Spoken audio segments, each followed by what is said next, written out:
Happy Friday, and this is Brian Mudd with my cheat sheet for Friday, September, 16th now. A lot going on here, and I want to hit on something real quick on this Solyndra deal. And I got the physical documentation here, but we did find out more information. And I got to be honest, it doesn't look good for the administration here. Here's what we know on Solyndra. AP and other sources, have found more upon investigation. We know that the Bush administration declined the Solyndra loan. We know that Solyndra executives then donated nearly $500,000 to President Obama's campaign. Then we know they received 20 visits at the White House. Then we know that the recommendation from Obama's administration was not to issue the loan, that it didn't meet criteria. Then we know that there was pressure to get the loan issued anyway, which it was. Then the president and vice president ended up having events at Solyndra. Not good. Beyond that, there were 3 other companies we found that were issued loans as part of the stimulus that also did not meet criteria. More investigation coming on those companies as well. We'll see where this all lands. Meanwhile, let me talk about some cool technology stuff here for a moment. Number one, Facebook. I've been pushing businesses to use Facebook, whether you're on board with it, generally speaking, or not, because, look, people are there, potential customers that you can make waves with. But they even made it more enticing now, and I continue to give credit to Facebook for engaging small businesses. Right now, Facebook is offering $50 in free online advertising on Facebook with their little Facebook ads for businesses. There's no reason not to take advantage of it. In the archives of my cheat sheet, going back a few days, I have the step-by-step guide for how businesses can get started using Facebook. Now you get $50 in free advertising. There's no reason not to take advantage of that. Speaking of advertising, let's move over to the online advertising world. The online market share market has been growing, but so has Google's market share.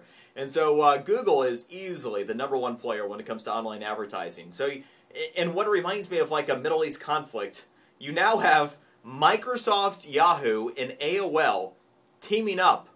All those 3 that are rivals on their own teaming up against Google. It's like the enemy of my biggest enemy is my friend. So now you're going to have Microsoft, Yahoo, and AOL. All of their sales organizations will be able to cross-sell across all of those companies' online advertising properties in an effort to try to keep more market share within their own companies and keep Google from continuing to take market share online. So that's a little bit interesting. Let's move over to one of Google's properties, which is YouTube. YouTube has come out with a new simplistic editor. This is brilliant if you upload videos, because here's what you can do now. It used to be that you would have to, once you uploaded your video, save it back to your computer or device, edit it there, and then re-upload it. I mean, what a pain, right? YouTube now has a new simple editor so you can make minor adjustments on YouTube without having to leave it once you've uploaded it. That makes all the sense in the world. You can take advantage of that the next time you upload a video. Research in Motion. I've been calling on their slow demise for a while, and I did tell you that the BlackBerry Playbook was going to be a failure, but this is even a quicker failure than I could have imagined. They sold 500,000 Playbooks in their first quarter when it came out. Last quarter, they sold 200,000.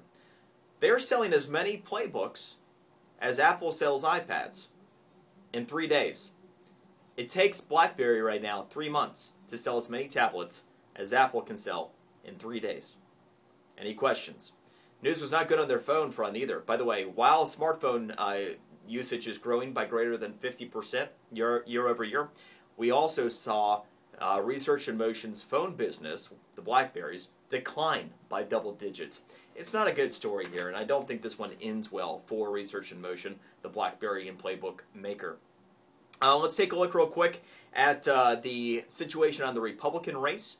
This has changed quite a bit this week. I was mentioning coming out of the debate Monday that I did think that we ended up seeing some things stick with Rick Perry. I don't think he had a good night. The polling data still shows him leading, but what we're now seeing is that business leaders, along with InTrade, the prediction market where people put their money, now predicting that Mitt Romney will beat Rick Perry for the nomination. In fact, 59% of business people polled now believe that. And with the polling data being where it is, I think what they're indicating is that Rick Perry is going to continue to get beaten up in these debates to the point where Mitt Romney will be able to pass him.